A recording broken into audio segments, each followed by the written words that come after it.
Now, South Sudan is one country affected by the U.S. State Department's decision to slash its special envoy positions. The controversial move has raised questions about where America's regional policy is heading. The elimination of key positions is part of an overhaul of the State Department. Our UN correspondent Liling Tan has more details.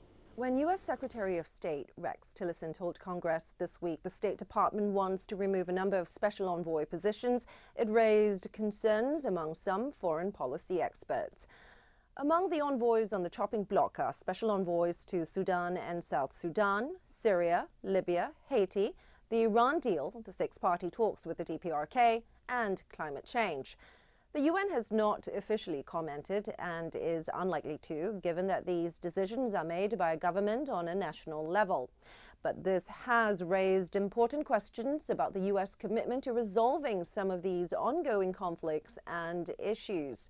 For instance, the US was, for decades, a strong advocate for South Sudan's independence from Sudan, and the elimination of its envoy at a time of continued unrest raises the question of whether the American government remains willing to follow through on what it helped start. The U.S. envoy for Sudan and South Sudan was also set up to oversee sanctions, and the elimination of the position puts a question mark on plans to determine if those sanctions against Sudan should end.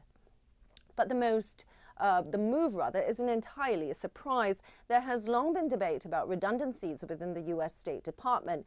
And while some experts argue this shows a shift in U.S. priorities, others say it may just be moving parts, since some of these positions would be absorbed into or merged with other offices within the State Department or regional offices.